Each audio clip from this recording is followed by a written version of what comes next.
तो दोस्तों आज हम बात करने जा रहे हैं एग्जोर्सिज्म के बारे में। क्या वाकई में एग्जोर्सिज्म होता है या कोई इंसान डेविल पोसेस हो सकता है? आज हम इसके बारे में बात करेंगे और जानेंगे क्या होता है एग्जोर्सिज्म में।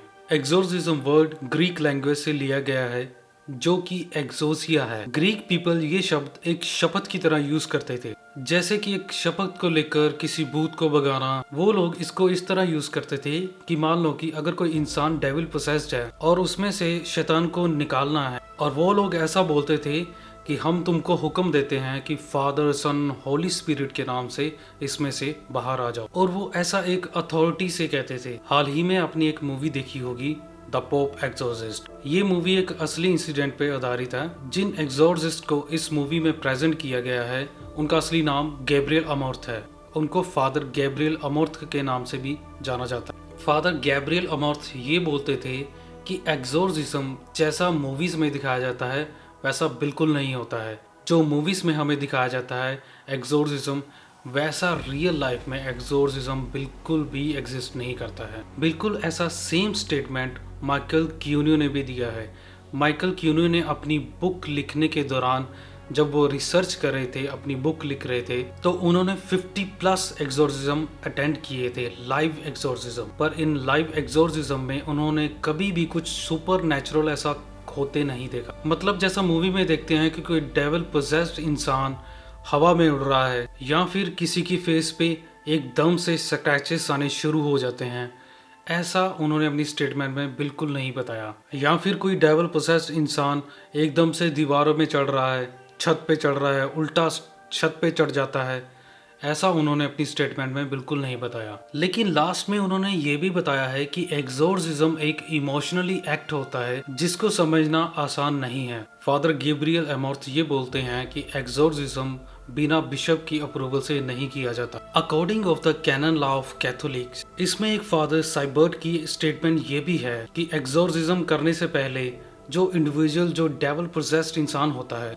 उसका मेडिकल और साइकोलॉजिक एग्जाम किया जाता है, ये पता लगाने के लिए कि क्या वो इंसान सच में डेविल पोसेस्ड है या फिर वो मेंटली डिसऑर्डर है। इसमें सबसे पहले डॉक्टर की सलाह ली जाती है, और सब एग्जाम करने के बाद अगर ये साबित हो जाता है कि वो इंसान डेविल पोसेस्ड है, तब एक्सोर्सिज्म का प्रोसेस बिगिन किया जाता है। फादर गैब्रियल अमोर्थ ने अपने पूरे कैरियर में 50,000 से भी ज्यादा एक्सोर्सिज्म किए हैं। अब हम बात करते हैं DID डिसऑर्डर की, डिसोसिएटिव आइडेंटिटी डिसऑर्डर, जिसके बारे में रिसेंटली ध्रुव राठी ने भी अपनी वीडियो में बताया। DID के सिम्टम्स और बिहेवियर तो आप गूगल भी कर सकते हैं, या फिर आपने ध्रुव राठी की वीडियो में भी देखा होगा। DID डिसऑर्डर के सिम्टम्स जैसे एंग्जाइटी, मूड स्विंग हो जाना, खुद से नफरत करना, भावुक हो जाना, खुद को नुकसान पहुंचाना, ब्लैकआउट हो जाना, कई बार मेमोरी फ्लैशबैक हो जाना, ये सब DID डिसऑर्डर के सिम्टम्स होते हैं। और सबसे जरूरी बात DID डिसऑर्डर की जो होती है, DID डिसऑर्डर में एक आदमी की अलग अलग आइडेंटिटी भी हो सकती है। उसमें 2 या 2 से ज्यादा लोगों की भी आइडेंटिटी हो सकती है। हर आइडेंटिटी का अपना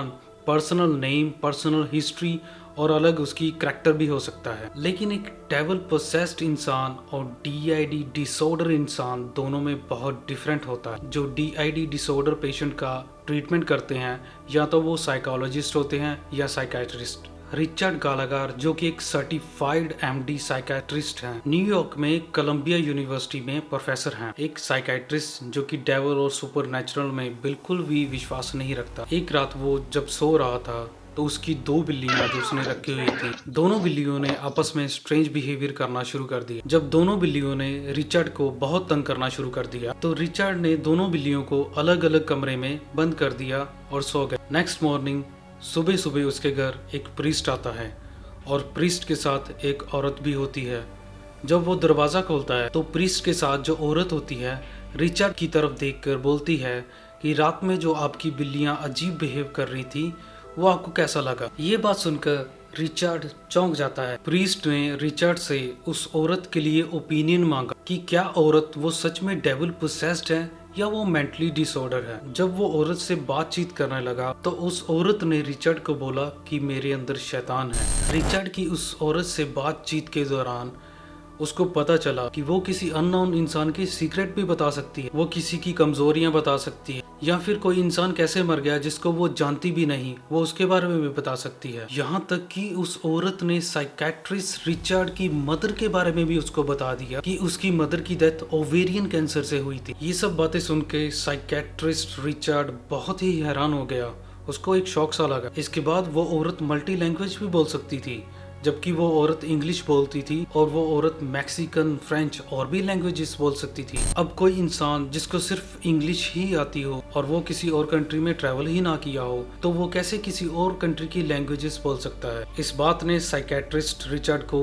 बहुत ही हैरान किया। उस दिन पहली बार साइकेट्रिस्ट रिचर्ड ने ये कबूल किया कि सच में शैतान, डेविल पोसेस इंसान हो सकता है। यही नहीं, रिचर्ड गार्गर इंटरनेशनल एसोसिएशन ऑफ एक्सोर्सिस्ट के मेंबर भी रह चुके हैं। अब अगर हम DID डिसऑर्डर के सिम्टम्स को देखें, उसके बिहेवियर्स को देखें, बट DID डिसऑर्डर पेशेंट कभी भी किसी का सीक्रेट नहीं बता सकता, या फिर वो मल्टी लैंग्वेज नहीं बोल सकता जो उसने कभी सीखी ही नहीं। अब हम बात करेंगे बहुत ही फेमस एक्सोर्सिज्म केस के बारे में, एमिली रोज, एना एलिजाबेथ माइकल के बारे में। एना जब 16 साल की उम्र की थी तो अचानक से एक दिन में अपने स्कूल में बेहोश होकर गिर पड़ी। जब वो उठी तो उसको कुछ भी याद नहीं था कि वो कैसे गिरी या उसको क्या हुआ था। 1 साल तक उसके साथ कुछ भी ऐसा नहीं हुआ, लेकिन 1 साल के बाद ऐसी बातें होनी शुरू हो गई। एना रोज एकदम से बेहोश हो जाती थी, या फिर कभी कभी उसकी बॉडी अचानक से बहुत ज्यादा शेक करने लग जाती थी कि उसके कंट्रोल से भी बाहर हो जाती थी। इसके बाद एना को न्यूरोलॉजिस्ट के पास ले जाया गया। जब उसको डायग्नोज किया गया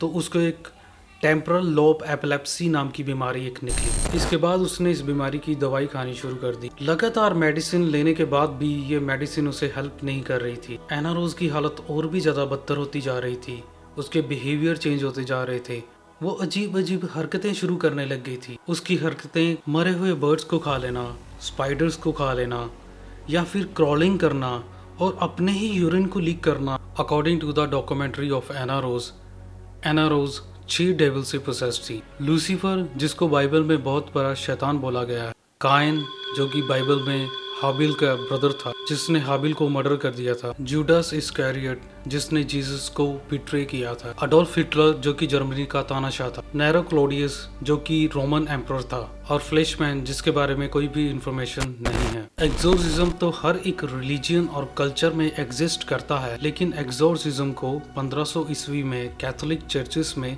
ज्यादा प्रैक्टिस किया और ये उस टाइम पे ही ज्यादा पॉपुलर हुआ। अब एक लड़की में 6 डीमंस कैसे हो सकते हैं? क्योंकि ये केस क्रिश्चियन पैरामीटर में है और क्रिश्चियन फेथ से रिलेटिव है, तो इसको अच्छी तरह से समझने के लिए हमें बाइबल में से एक चैप्टर को पढ़ना पड़ेगा। बाइबल में बुक ऑफ मार्क उसके चैप्टर 5 उसके 9 वर्स में लिखा है। पहले मैं आपको इंग्लिश में पढ़ के बताऊंगा, फिर मैं आपको इसका हिंदी भी बताऊंगा। ये एक बाइबल में इंसिडेंट है जब जीसस कहीं जा रहे थे तो उसे रास्ते में एक डेविल पोसेस्ड इंसान मिला, और उस 9 वर्स में लिखा है, and he asked him what is thy name, and he answered him my name is legion for we are many. मतलब जीसस जी ने उस इंसान को जो डेविल पोसेस्ड था उससे पूछा कि तुम्हारा नाम क्या है, तो उसने बोला कि लीजियन। लीजियन मतलब एक सेना की टुकड़ी या फिर बहुत सारे आदमी या फिर एक यूनियन। पुराने टाइम में एक सेना की टुकड़ी को लीजियन बोलते थे। अगर इस इंसिडेंट को हम एना रोज से कंपैरिजन करेंगे तो पॉसिबल है, क्योंकि एना रोज क्रिश्चियन फेथ से बिलोंग करती थी, तो पॉसिबल है कि उसके अंदर 6 शैतान हो सकते हैं। एना पर टोटल 67 एक्सोर्सिज्म किए गए। उसको 10 महीने तक एक बेड से कभी बांध देते थे, कभी खोल देते थे। जब उस पर एक्सोर्सिज्म करना होता था तो उसको बेड से बांध देते थे। जो प्रीस्ट एना का एक्सोर्सिज्म कर रहे थे उन्होंने ये भी बताया कि एना के लास्ट टाइम में जो डेमन्स उसके अंदर थे उन्होंने लास्ट में आपस में आर्गुमेंट करना शुरू कर दिया। जबकि DID डिसऑर्डर में हम देखते हैं कि आइडेंटिटी चेंज हो सकती है, लेकिन 2 आइडेंटिटी एक ही टाइम में आपस में आर्गुमेंट नहीं कर सकती। ऐसा है कि DID एक मेंटल डिसऑर्डर है। अगर हम दूसरी तरफ देखें एक्सोर्सिज्म, तो वो एक बिलीव, एक फेथ पे डिपेंड करता है, तो दोनों आपस में कहीं भी रिलेट नहीं करते, आपस में मैच नहीं करते। अब अगर इस वीडियो को मैं और डिटेल में लेके जाऊंगा तो वीडियो बहुत ही लंबी हो जाएगी, लेकिन अगर आप वीडियो पे कमेंट्स करेंगे, अगर आप अपनी राय इस वीडियो में देंगे, और डिटेल में बनाऊंगा और आपको एक्सोर्सिज्म और DID के बारे में बताऊंगा। आप इस वीडियो को शेयर करना, कमेंट करना, अपने दोस्तों के साथ शेयर करना और लाइक करना और हमारे चैनल को सब्सक्राइब करना।